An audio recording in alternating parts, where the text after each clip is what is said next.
Isa talaga sa mga paborito nating mini-merienda kada hapon nating mga Pilipino ay ang pagkain natin o pag-consume ng kakanin. At kung ang cravings mo ay mga kakanin o mga malalagkit, wala kang time para magluto dahil masyado namang time-consuming talaga ang pagluluto ng kakanin at gusto ko lang masatisfy yung cravings mo at gulatin na rin yung pamilya mo at mga kaibigan mo dahil nakagawa ka ng isang simpleng kakanin, ay subukan mo itong recipe natin. Uunahin na natin gawin yung pinaka-feeling ng ating merienda or ng ating kakanin.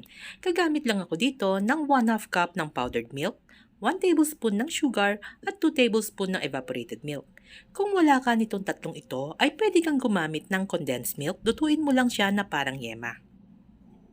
Naglagay din ako ng 1 tablespoon ng butter para hindi naman masyadong dumikit yung ating filling sa kawali. Lutuin lang natin to sa ating pan hanggang sa matunaw at maging malapot yung kanyang texture. Kung kulang pa sa tingin mo yung pagdalagay natin na 2 tablespoon na evaporated milk, ay pwede ka pang magdagdag ng another tablespoon kung tingin mo ay masyado pang dry yung inyong mixture. Haluin lang sa mahinang apoy, huwag mo ilalakas ito para hindi ito masunog kaagad. Halo-halo hanggang magtiken pa ito at maging mas dark pa ng konti yung kulay niya. Habang tumatagal ito, ay makikita mo na hindi na siya nag-stick or nagdidikit sa ating pan. Ito yung naging paraan o tulong na nagawa ng ating butter or margarine. At kapag satisfied ka na sa thickness ng ating mixture, ay pwede na itong alisin sa apoy.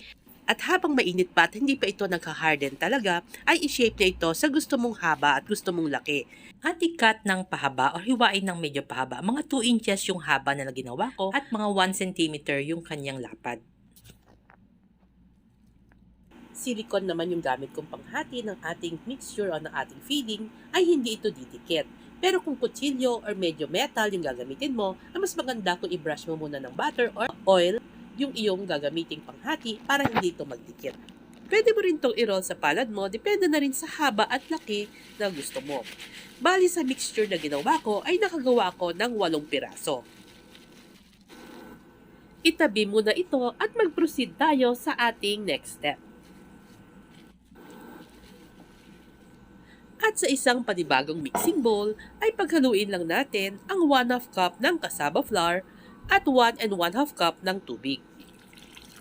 Haluin ito ng mabuti hanggang mawala yung buo-buo ng ating mixture.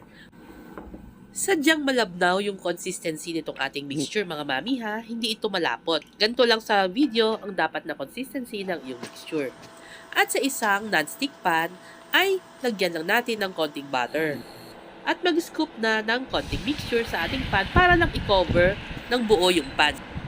Ang ginamit kong pan dito ay 6 inches ang laki. Ilagay lang natin yung feeding sa ibabaw at tiklopin ng gaya sa ginawa ko sa video. At dapat sa pagluluto nito ay mahina lang yung apoy para hindi agad siya masunog. Makikita mo naman na luto na siya pag medyo clear na at hindi na siya maputi. Transparent na yung kanyang kulay.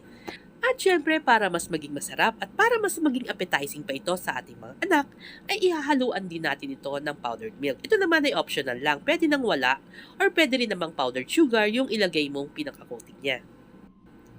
At ayan, meron na tayong masarap na merienda na simple lang naman yung pagkakagawa at hindi naman ito kailangan ng maraming sangkap. At kung nagustuhan nyo ating recipe, comment nyo lang ang location ninyo para ma-shoutout ko kayo sa ating next video. Thanks for watching!